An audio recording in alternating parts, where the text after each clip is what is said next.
Hi guys! Welcome back to my channel. It's me again, Chiki. So for today's video, isi-share ko sa inyo kung magkano ang kinita ng aking MP2 account sa Pag-ibig. Paano ba kino-compute ang dividend?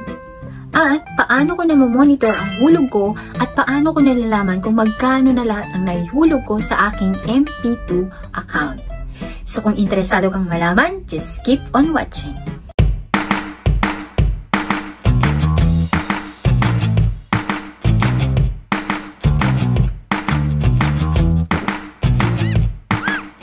So, yun na nga guys. It's exciting. Yes. So, kaya ko ginawa yung video na to guys is para ma-encourage din yung mga tulad kong OFW na hindi nakakapag-ipon. Tulad ko, puro naipon ko is mga resibo, ganyan, mga bills. So, kung ikaw ay isang OFW at gusto mong makapag-ipon at ikaw yung taong pag may inipon ka is na ilalabas mo din. So, dito ka na maglagay ng pera mo kasi dito malalakin yung pera mo ng 5 years at saka mo lang makukuha yung pera mo after 5 years. At yung 5 years na yun, habang nakalakin yung pera mo ay kumikita siya ng dividend every year. So, yung kita or yung dividend na ibibigay sa'yo is depende sa kita ni Pag-ibig at depende rin yun sa kung magkano na ang naihulog mo sa Pag-ibig mo. So, yun. So, background lang. Last year, 2022, doon ako nag-start maghulog ng aking MP2. Para makapag-umpisa ka sa iyong MP2 is, kailangan ay member ka ng Pag-ibig at kailangan may hulog ka for the past 2 years. Kung wala naman, pwede mo siyang hulugan. So, magkano yung hulog mo every month? Ang hulog mo lang is 200 pesos per month. So, kung gusto mong mag-open ng MP2 account mo, kailangan mong hulugan yung 2 years, which is 12 o 24 months times 200. So, magiging 4,800 yung babayaran mo bago ka makapag-umpisa o makapaghulog sa iyong MP2 account. Okay. So, saan ako nagbabayad guys? Nagbabayad ako sa mga remittance kasi wala akong GCash. So, doon ko sinesend yung aking bayad sa aking MP2 at syempre tinatago ko yung mga resibo ko at namomonitor ko din siya kung magkano na yung nahulog ko at kung binayad ba yung binayad ko. Tara, i-compute natin kung tama ba ang binigay ni Pag-ibig na dividend sa aking ipon noong 2022. Okay, way back 2022 guys, na first time naghulog ako, since kaka-start ko lang, naghulog ako ng 20,000 pesos. So yung 20,000 pesos na yun, kumita siya ng 937.33 pesos sa isang taon. So nag-start ako ng May, and then binigay yung aking dividend nung last May din. So, yun ang kinita ng aking 20,000 pesos. So, nandun lang siya, nakalakin lang siya. And then, kapag nakuha na ni Pag-ibig yung kanyang dividend rate ng taon is, doon na nila i-compute mo magkano ang kinita ng iyong pera. So, magkano ba? Tama ba ang kanilang mga computation? So, share ko sa inyo guys kung paano siya kino-compute. Ang formula para paano i-compute ang ating Pag-ibig MP2 is, kailangan mo yung iyong total contribution. Okay, so i-ano natin yung sa akin, total example natin yung akin. So, nung May 2022 guys, naghulog ako ng 20,000 one time. And then, kailangan mo yung dividend factor. So, ano yung dividend factor? Ito yung kung anong buwan ka ba naghulog. For example, January, February, March, April, June, July, August, September. So, paano mo yun kukunin? So, kapag January ka naghulog, ang computation mo is 12 over 12. So, kapag 12 divided by 12, magiging 1. So, ang iyong dividend factor is 1. And then, yung times dividend rate. So, ano ba yung dividend rate? So, yung dividend rate is ito yung binibigay ni Pag-ibig na rate every year. So, last year, 2022, ang percentage na binigay ni Pag-ibig is 7.03. So, para makuha mo yung decimal point ng percentage, is yung 7.03, i-divide mo siya sa 100 para makuha mo yung 0.0703. So, ngayon, i-compute mo na siya. Since naghulog ako ng May, so, ang aking gagamitin is 8 over 12. Kasi January, February, March, April, May. So, magiging 8 over 12 siya. So, 8 divided by 12 times 20,000 times 0.0703. So, ang lalabas is 937.33. Ganun lang kasimple yung pag-compute ng ating dividends. So, kung halimbawa, kung naghulog ka naman ng January, So, mas magandang maghulog kapag unang buwan ng taon kasi mas malaki yung kikitain ng pera mo.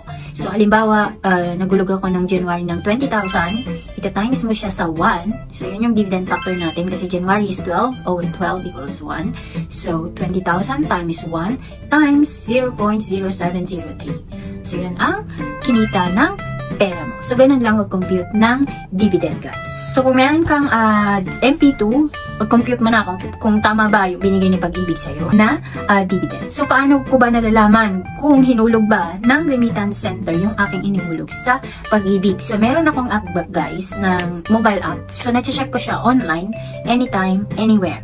So, ito yung aking app. Ayan. So, ito yung app ni Pag-ibig, Virtual Pag-ibig. Siyempre, i-download mo yung app and then mag-sign up ka. And then, wag mong kakalimutan yung mga password mo. So, yan. So, ito yung ating app, guys. So, kapag inopen mo yan, is syempre, ilalagay mo yung email mo, and then yung password na ginawa mo, and then, ililid ka sa dito. Yan. And then, so, ayan, makikita mo na yung iyong account details. And then, membership category. So, ano ka ba? OFW ka ba? Individual payer ka ba? Self-employed ka ba? So, yan, nandyan yan. And then, ito na yung exciting part, guys. So, dito mo makikita yung total MP2 savings account mo. So, pag nakita mo yung nilalagay mong pera, may inspired ka lalo na maglagay at mag-ipon ng mag-ipon. So, ayan. So, nakalagay dyan yung account number mo, yung initial remittance date, kung kailan mo ba hinulog yung iyong unang hulog. So, nakalagay dyan kasi doon nila ibe-base kung kailan mag-mature yung iyong MP2 kasi naka 5-year lock-in siya, guys. So, hindi mo siya makukuha. Makukuha mo lang siya kung emergency.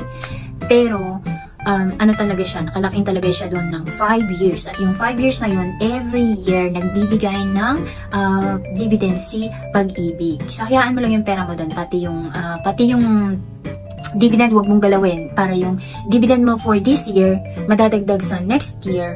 So, mag-i-increase yung ipon mo kasama ng iyong dividend. Last remittance date, kung kailan ka ba huling naghulog sa iyong MP2, and then total number of contributions, ilang hulog ka, total contributions, kung magkano na ba yung naihulog mo, may 1 million na ba, 200,000, 300,000, 400,000, or magkano man yan, 20,000, 15,000, so nakalagay lahat dyan. And then, doon mo makikita sa baba yung total dividends. So, lahat ng binigay sa yung dividends ay nakalagay doon.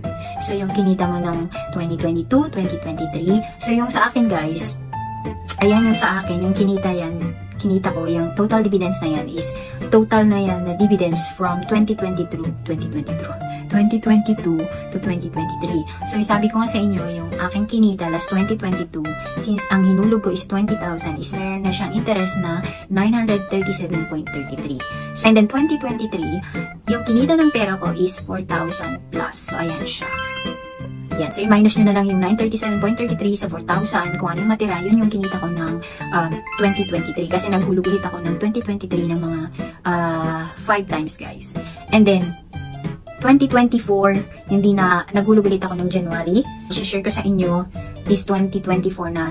So, yan lang, guys. So, ito pala yung sa app pala nila is marami nakalagay doon. Meron ding mga makikita mo din yung regular savings. Yun yung 200 per month.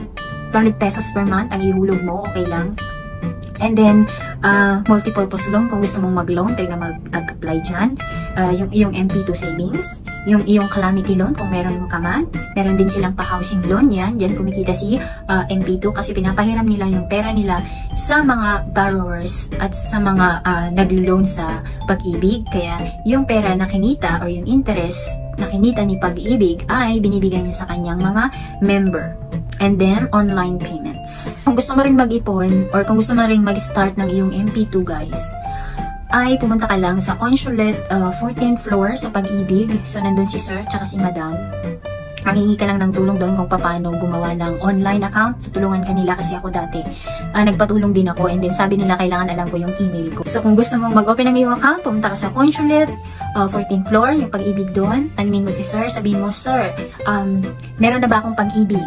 So, i-check nila, dalhin mo yung iyong Hong Kong ID and then i-check niya. Kung wala ka pang record, sabihin mo, gusto ko pong mag-open ng aking Pag-ibig at gusto ko rin pong kumuha ng MP2.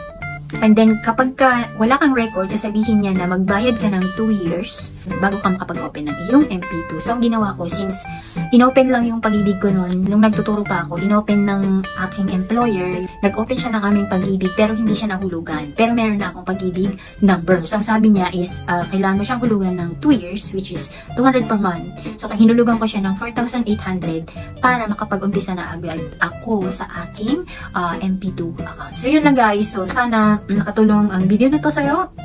At kung gusto mo ring umpisahan ng iyong MP2 journey, ay ini-encourage kita na umpisahan mo na ngayon kahit magkano ang ihulog mo, kahit 500 pesos every month. 500 pala guys is the lowest. Ang minimum amount na pwedeng ihulog sa MP2 is 500 pesos. Ang maximum naman ay kahit magkano, kahit 500,000, 100,000, 1 million, kahit magkano pa yan, pwede mong ihulog sa MP2. The highest the amount, the more dividend you will get. So, yun lang guys. Huwag mo kalimutang mag-like at subscribe. And, yun lang. Thank you for watching and bye for now.